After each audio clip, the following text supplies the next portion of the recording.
नमस्कार, कंज्यूमर अड्डा में आपका स्वागत है। मैं हूं मनोज श्रीवास्तव।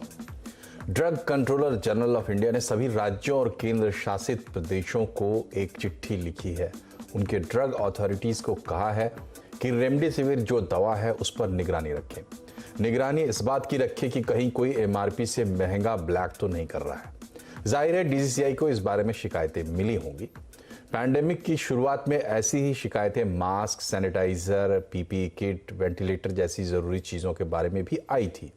तब इन्हें एसेंशियल कमोडिटी में डाल दिया गया था। हालांकि अब इन्हें इस बंधन से मुक्त कर दिया गया है। तो अब एक ऐसे वक्त में जब संक्रमण की रफ्तार लगातार बढ़ रही है और ऐसी खबरें आ रही हैं कि अगर वैक्सीन नहीं आया तो समय के साथ महामारी जो है रोजाना लाखों की संख्या में लोगों को चपेट में लेगी, तब इलाज और दवा की मांग और पूर्ति का बैलेंस और भी देखना जरूरी हो जाएगा। तो आज कंज्यूमर अड्डा में इन्हीं तमाम चीज़ों पर हम चर्चा करेंगे। चर्चा के लिए हमारे साथ हैं नाइट क्लिनिक के एमडी डॉक्टर कौशल कांत मिश्रा और senior physician doctor Mohsin Wali. आप दोनों का बहुत बहुत स्वागत है।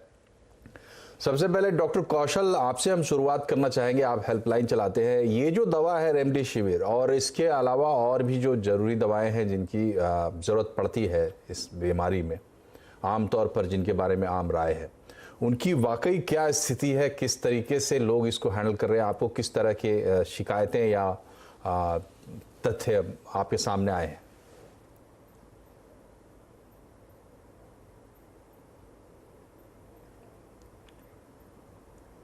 डॉक्टर कौशल।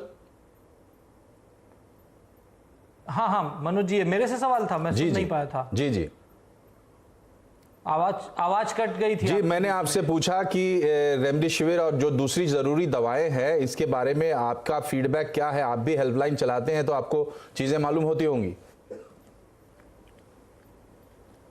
देखिए, जो रेमडेसिविर जब से फ्लेविफ्लू और रेमडेसिविर ये दो दवाएं जब से आईसीएमआर ने इसको अप्रूव किया है कोरोना को लेकर के, तब से क्या हुआ है कि अचानक, चूंकि इसके लिए अभी तक कोई अप्रूव्ड मेडिसिन आईसीएमआर ने नहीं की थी, एक HCQS थी जिसको अप्रूव किया था।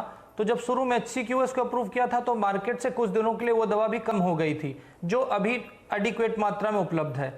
लेकिन जब से इन्होंने इसमें अभी आईसीएमआर ने अप्रूव किया है, तब से जो hospital in house patient, admitted hospital में जो पेशेंट हैं, उनमें डॉक्टर, चूंकि आईसीएमआर का रिकमेंडेशन आ गया है तो वो उसको ज्यादा यूज कर रहे हैं। ये बात मैं इसलिए कह रहा हूं क्योंकि वही डॉक्टर जो पहले HCQS, आइवरमेक्टिन वगैरह यूज करते थे, उन्होंने अपने आप को शिफ्ट कर लिया है रेमडेसिविर या फिर फ्लेविफ्लू पे। हालांकि फ्लेविफ्लू के रिजल्ट्स अभी बहुत अच्छे नहीं है, लेकिन रेमडेसिविर पे लोगों की आस लगी हुई है और ये एक रीजन है जिसकी वजह से अचानक इसकी मांग बढ़ गई है। और जब किसी भी चीज की मांग बढ़ती है तो आपको भी पता है सप्लाई चेन डिस्टर्ब होती है तो उसकी ब्लैक मार्केटिंग होती है। तो ये जो लेटर जिसकी बात की गई है, ये लेटर जो इशू किया है एक गुड इंटरेस्ट में किया गया है। ये बात अलग ही है कि रेमडेसिविर कितनी सक्सेसफुल है और उसकी डिमांड आगे कैसी चलेगी। पर अगर इसी तरीके से कोई और ड्रग मार्केट में नहीं आई तो ऑब्वियसली रेमडेसिविर की डिमांड बढ़ रही है। मेरे पास भी कई फोन आए हैं। आज ही इत्तेफाक से एक फोन आया था जिसमें रेमडेसिविर की बात की गई थी। पर मैं ये क्लियर करना चाहता हूं कि रेमडेसिविर जो है, जो एडमिटेड पेशेंट है उनके लिए जरूरी है, वो भी एडमिटेड में जो मॉडरेट टू सीवियर कैटेगरी में जा चुके हैं। उसके पहले जो ओरल मेडिकेशन है, मेरे पर्सनल रिजल्ट आइवरमेक्टिन और HCQS से बहुत अच्छे हैं। मेरे पास, मैं ऑन द रिकॉर्ड बोल रहा हूं, करीब 55 से 60 मरीजों का रिकॉर्ड है जिनको मैं ऑनलाइन ट्रीट कर रहा हूं, जो मॉडरेट टू सीवियर कैटेगरी तक के थे, बहुत सीवियर नहीं थे, लेकिन किसी को भी हॉस्पिटल जाने की जरूरत नहीं पड़ी। सब आइवरमेक्टिन और HCQS के कॉम्बिनेशन से ठीक हो चुके हैं। उसके साथ मैंने doxycycline, vitamin C, vitamin D and zinc का कॉम्बिनेशन यूज किया है। अलोंग विद दैट मैंने एंटी एलर्जी एंड एंटासिड दिया है।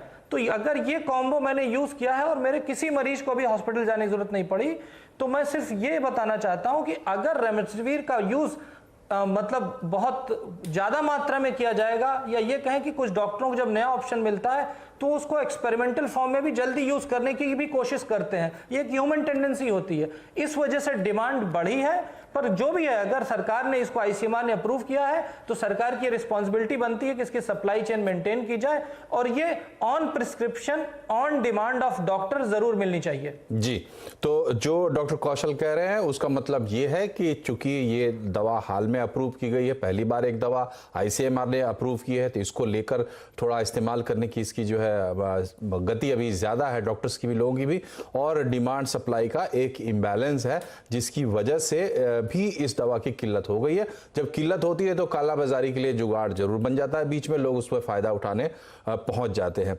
डॉक्टर वली, हम आपसे जानना चाहेंगे, जो जिस बात की तरफ डॉक्टर कौशल इशारा कर रहे हैं कि जब भी कोई दवा जब प्रकाश में आती है, उसको अप्रूवल मिलता है या बात चलती है, तब उसके प्रति लोग जो एक टेंडेंसी हो जाती है उसको यूज करने की। क्या ये जो दवाएं हैं इसमें हमारा जो प्रोटोकॉल है या जो हमारे जो गाइडलाइंस है उसमें स्पष्टता की कुछ कमी है, या क्या वजह है कि इस तरह की स्थिति पैदा हो जाती है? HCQ के बारे में भी पहले इस तरह की बातें थी कि उसका डिमांड जो है सो बेजरूरत भी लोग खरीद के होल्ड कर रहे थे।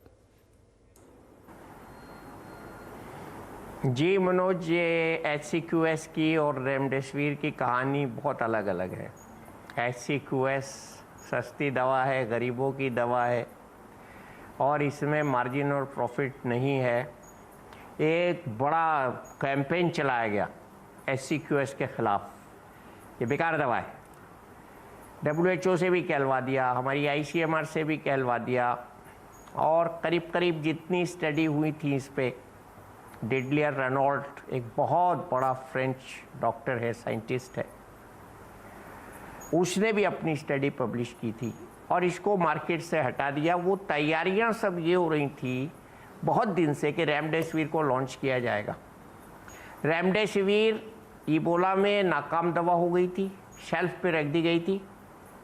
अब ये जब ये आए कोविड साहब, तो कोविड साहब के लिए इसको निकाला गया और कंपनी जिलियड जो है उसने बहुत बड़े घेराव किया पूरी दुनिया का कि रेमडेसिविर रेमडेसिविर जिंदाबाद जिंदाबाद। लेकिन जो स्टडीज़ है रेमडेसिविर की, उसमें ये कोई पेनिशिया या कोई अमृत या संजीवनी बूटी नहीं है। ये हमको सबको पता होना चाहिए, पेशेंट्स को भी पता होना चाहिए। ये सिर्फ आईसीयू में से जो रहने का मियाद है मरीज़ की, उसको 3 या 4 दिन कम कर देती है। जैसे आपका मरीज़ आईसीयू में 14 दिन रहता तो वो 10 दिन या 11 दिन रहेगा। सिर्फ इतना सा रेमडेसिविर का काम है। इसका जो क्लेम है कि ये एंजाइम आरएनए पॉलीमरेज को इनिबिट करती है, इसके बारे में मुझको कई तरह के रिव्यूज़ मिले लिटरेचर में। मैं रात रात को 4 बजे तक पढ़ता हूँ जी, और मैं देखता हूँ, तो इसमें थोड़ा सा मुझे कुछ कन्फर्मेटरी ज़्यादा नहीं मिला, लेकिन जहाँ भी मिला वो डॉक्टर फॉशी हैं, अमेरिका के बड़े डॉक्टर हैं। और दूसरी बात आप ये देखिए, ट्रम्प साहब ने सब अपनी गोदी में रख ली उठा के।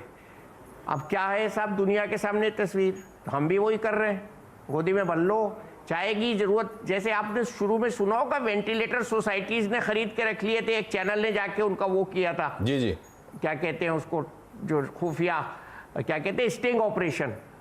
तो इसको भी लोग जो है छुपा के रख रहे हैं कि अगर हमारे घर में किसी को कोविड हो गया तो हमारे घर में फ्रिज में रेमडेसिविर के 7 इंजेक्शन निकल आएंगे और हम अपने बच्चे की जान बचा लेंगे या आदमी की जान बचा लेंगे। ये हो रहा है। अच्छा, केमिस्ट वगैरह पे इतना ब्लेम मत दीजिए, क्योंकि देखिए केमिस्ट तो दुकानदार है, दुकानदार को अब अपॉर्चुनिटी मिल रही है। तो हम जो ये पूरा सप्लाई चेन है, पूरा सप्लाई चेन है। लालच नाम का जी, नहीं, सप्लाई चेन तो पहले से बना के नहीं। सुनिए, हमने अखबार में डॉक्टर अशोक सेठ ने आर्टिकल लिखा था 2.5 महीने पहले, उसमें रेमडेसिविर का जिक्र किया था कि दवा है फ्यूचर की। तो सिप्ला को इसको बनाना चाहिए था पहले से, अगर अब तक तो बाढ़ लग जाती। टीके का ट्रायल हो रहा है, 1 मिलियन यूनिट बनी पड़ी है यूके में जी। तो इसको हमने प्री एम्प्ट, एक वर्ड होता है रिक्वायरमेंट को प्री एम्प्ट करना, और उसको पहले से बना के रखना कि जब उसका आईसीएमआर का अप्रूवल आ जाएगा तो बिकेगी। तो ये स्टेप एक मिसिंग है इसमें। ठीक है, तो अगर हमने पहले से इसको बना के रखा होता जी। तो आज ये नौबत नहीं आती कि बिक रही है। ठीक है डॉक्टर कौशल, आपने सुना डॉक्टर वली ने क्या कहा दवा के बारे में भी और HCQ के बारे में भी। आप भी कह रहे हैं कि HCQ अभी भी यूज हो रहा है, जबकि वो डिसअप्रूव हो चुका है। और रेमडेसिविर जो है अप्रूव दवा क्या है। वो ना ना ना ना ना जी वो फिर अप्रूव हो गई है, जी फिर अप्रूव हो गई है वो। जी तो डिसअप्रूव होना अप्रूव होना। डॉक्टर कौशल आप लगातार डील कर रहे हैं जब से पैंडेमिक आया, आप इससे जुड़े हुए हैं। ये बताइए कि क्या ये एक पॉइंट है, ये एक कारण है गफलत का कि बहुत क्लियर कट गाइडलाइंस नहीं है, या गाइडलाइंस दिए ही नहीं जा सकते हैं इस सिचुएशन में, क्या कहते हैं आप? देखिए, कोविड का चूंकि कंफर्म ट्रीटमेंट अभी तक प्लान नहीं हुआ है, ये रेमडेसिविर के बारे में जो वली सर ने कहा, मैं उससे पूरी तरह से सहमत हूं और एग्री करता हूं। जो HCQS की जिसकी बात आप कर रहे हैं, जिसको आप कह रहे हैं कि बीच में डिसअप्रूव किया था, ये अगर हम सारी स्टडी को कंबाइन करके देखते हैं तो जितनी भी कंपैरेटिव स्टडी हुई हैं गिलियड के द्वारा कराई गई हैं, और उसमें सब में रेमडेसिविर एंड HCQS को कंपेयर किया गया है, और उसमें यह बिल्कुल नहीं कहा गया है कि HCQS काम नहीं कर रही है। उसमें उन्होंने बहुत खींचतान के ये कहा है कि रेमडेसिविर HCQS से बेहतर है।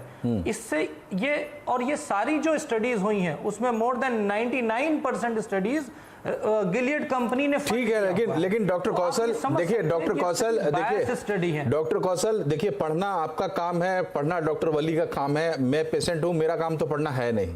तो आप लोग स्टडी करेंगे और जो आपको उचित लगेगा वही आप हमको सजेस्ट करेंगे, जिस पर्टिकुलर केस में आपको लगे। मेरा सवाल ये है कि प्रैक्टिकल लेवल पर क्या हो रहा है ये बताइए ना। रेमडेसिविर कितना यूज हो रहा है, HCQ कितना यूज हो रहा है प्रैक्टिकल लेवल पर? मनोज जी, प्रैक्टिकल लेवल पे अगर हम बताएं तो जो हॉस्पिटल में इंडोर पेशेंट हैं उसमें रेमडेसिविर इस समय धड़ल्ले से यूज हो रहा है जी, जिससे मैं पर्सनली एग्री नहीं करता। मेरा यह मानना है कि वो मरीज जिसको केवल ऑब्जर्वेशन की जरूरत है, जिसके सिम्टम्स माइल्ड टू मॉडरेट हैं, उसमें रेमडेसिविर करना चाहिए। ये दो तरह का, एक कि क्राइसिस नहीं प्रेसिपिटेट करेगा जो अभी हो गई है। मैं बहुत सारे डॉक्टरों को जानता हूं और बहुत सारे हॉस्पिटल को जानता हूं जो लोग रेमडेसिविर को आते ही एक, जैसे कि चूंकि हो क्या रहा है ना, इस कोरोना ने सारे मरीजों को बहुत पढ़ा लिखा एजुकेटेड बना दिया। आज अगर मरीज से भी पूछ लीजिए, किसी कॉमन मैन से पूछ लीजिए, तो वो भी 10 दवा बता देगा कि कोरोना में ये दवा यूज होती है। ये सबसे बड़ी समस्या हो गई है। तो डॉक्टर की जो सिचुएशन है वो बड़ी पेचीदा फंस गई है, क्योंकि मरीज ठीक होगा या नहीं ठीक होगा ये डॉक्टर को भी नहीं पता, ये भगवान डिसाइड करता है।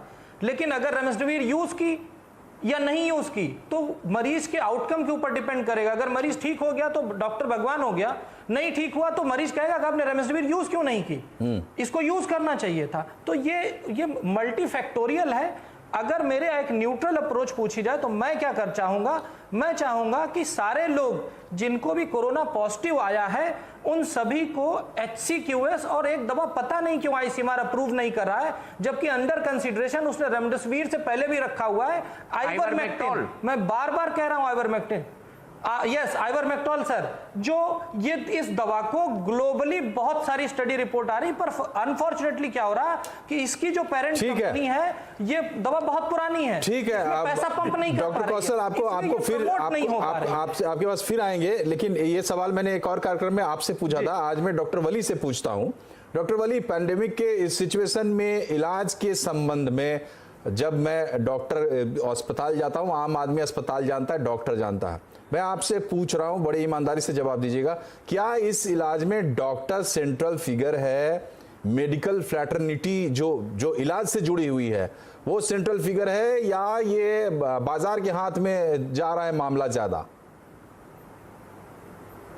ना, हमारे सबके जो माई बाप हैं, हेल्थ मिनिस्ट्री, ICMR, उनकी डायरेक्शन से हमको काम करना है साहब। हम कभी सेंट्रल फिगर बनते ही नहीं।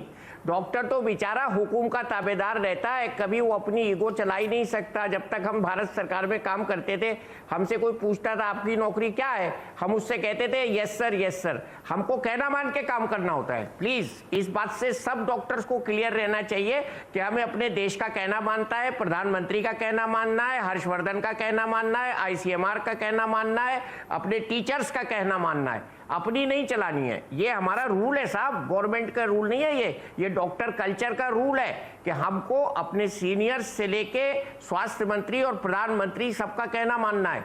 तब हम अच्छे डॉक्टर बनेंगे। अगर हमने अपनी ईगो को बीच में कहीं डाल दिया तो हमारा पतन शुरू हो गया उसी समय से। तो ये डॉक्टरी में बहुत ज़रूरी है, हर डॉक्टर को ये रिवाइज करना चाहिए। मेरे कहने के बाद हर डॉक्टर जाके घर में प्रैक्टिस करे इस बात की कि मुझको कहना मानना है, गलती नहीं होगी। जहां हम अपनी स्वयं की अहम लगाएंगे, ठीक हम है, अपनी ईगो लगाएंगे, या हम ठीक अपने है, को समझेंगे आप अहम और ईगो तो कहीं लगाना भी नहीं चाहिए। लेकिन डॉक्टर वली, आपने जो बात कही वो मेरा ख्याल है कि डॉक्टर्स भी सुनेंगे और हमारे दर्शक भी सुन रहे हैं। लेकिन सवाल ये है कि आप जिनके हुक्म की तामील करने की बात कर रहे हैं और जिसके लिए आप तैयार भी हैं और अपने पूरे फ्रेटर्निटी से कह रहे हैं कि करे, वहां से हुक्म कितना साफ आ रहा है ये हम समझने की कोशिश करेंगे आप दोनों से एक छोटे से ब्रेक के बाद। बने रहिए कंज्यूमर अड्डा के साथ।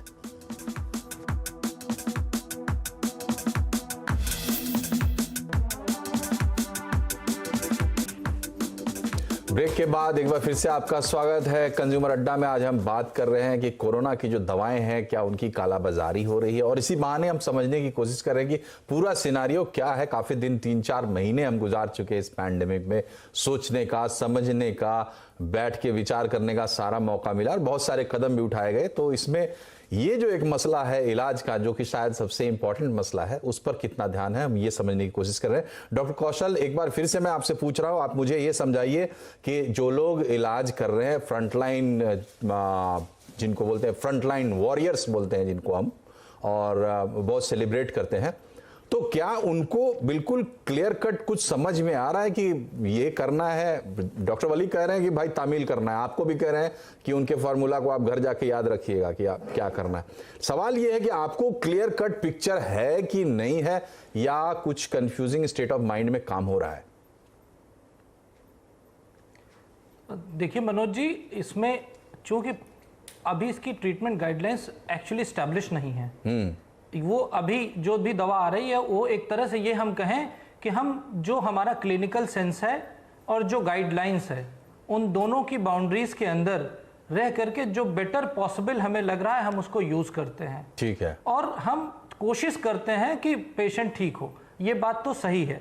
और जैसा वली साहब ने कहा बिल्कुल सही है, हमारे यहाँ तो पहले ही बताया जाता था 2 प्रिंसिपल हैं, boss is always right and if he is wrong see the statement number 1, boss is always right. ठीक है, ये तो टीचिंग हमें बचपन से ही आती है। डॉक्टर वली, आपको क्या लगता है जो प्रेजेंट सिनारियो हम देख रहे हैं उसमें दवा की, आपने कहा कि HCQ जो है गरीबों की दवा है, रेमडेसिविर जो है वो आ गया बड़ा आदमी उसको रिप्लेस करके अपनी जगह बनाने के लिए। आप मुझे ये बताइए कि दवा की स्थिति आपको लगता है कब तक सही हो जाएगी? मतलब कोई भी गरीब अमीर जो भी पड़े, या अभी भी घबराने की जरूरत नहीं है, दवा सबको मिल जाएगी? आप प्रेजेंट सिचुएशन का क्या असेसमेंट है आपका?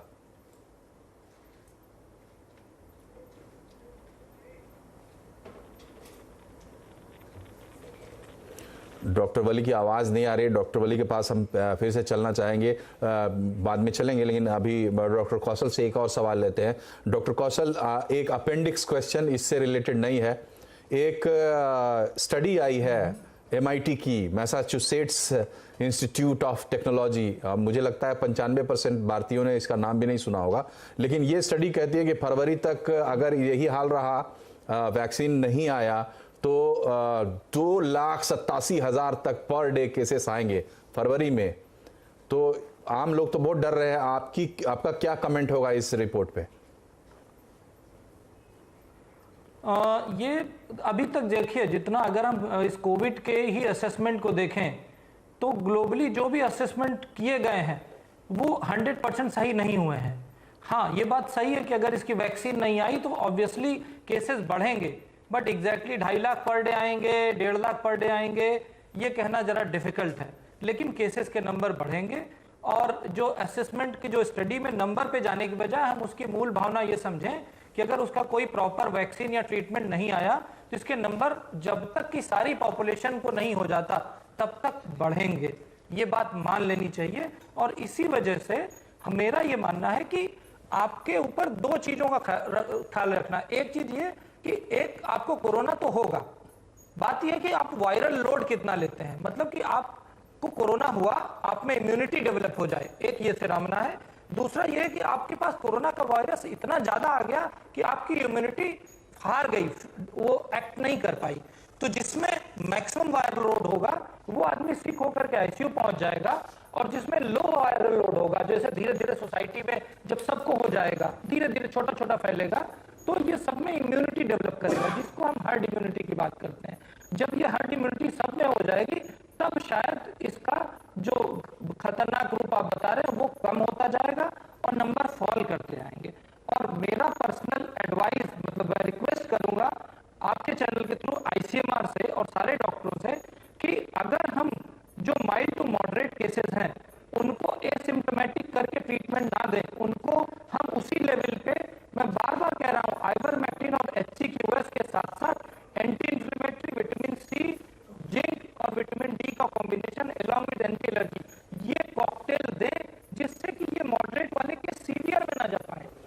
जी, तो ऑडियो में कुछ प्रॉब्लम है डॉक्टर कौशल का, हम एक बार फिर से उनके पास चलने की कोशिश करेंगे। लेकिन जो विषय हम लेकर यहाँ पर बैठे हैं कि कोरोना की दवा की काला बाजारी की जो खबर आई थी DGCI की तरफ से, एक चिट्ठी जो गई है राज्यों को, यूटीज को, कि इस पर नज़र रखी जाए, तो आज की बातचीत से आप इतना अंदाज़ा लगा सकते हैं कि ऐसी कोई बहुत पैनिक वाली सिचुएशन नहीं है। ये ज़रूर है कि अचानक से इस दवा का जो है डिमांड बढ़ गया है, तो डिमांड बढ़ने से थोड़ी सी कमी हो गई है, और ऐसी कमी में कालाबाजारी की गुंजाइश बन जाती है, तो लोग इस पर कोशिश कर रहे हैं। लेकिन सरकार भी प्रोएक्टिव है और तुरंत इस पर जो है इसकी निगरानी की बात की गई है, सेंटर की तरफ से स्टेट्स को लिखा गया है। तो ये प्रॉब्लम रेमडेसिविर के लिए है और उस पर जो है वो नियंत्रण हो सकता है, बहुत जल्दी हो जाए। दूसरा, इसके विकल्प भी तैयार हो रहे हैं और उनके विकल्प आने के बाद भी समस्या थोड़ी हद तक समाधान होगी। अगले महीने अगस्त में ऐसा माना जा रहा है कि 2 और दवाएं जो जेनरिक दवाएं आ जाएंगी और वो सस्ती भी होंगी और वो बल्क में अवेलेबल भी होंगी, तो रेमडेसिविर की कोई कमी नहीं होगी। दूसरी, हमारे जो डॉक्टर साहिबान हैं वो कह रहे हैं कि ये एकमात्र दवा नहीं है, कम से कम 2 और ऐसी दवाएं हैं जिनके सहारे आप वैसे मरीजों को ट्रीट कर सकते हैं जो बहुत गंभीर नहीं है। जो बहुत गंभीर हो जाते हैं उनके केस में, जैसे डॉक्टर वली ने कहा कि कम से कम 3-4 दिन आप घटा सकते हैं, कम कर सकते हैं। अगर किसी को वेंटिलेटर पर रखना पड़ता है तो उस अवधि को 3-4 दिन तक आप कम कर सकते हैं।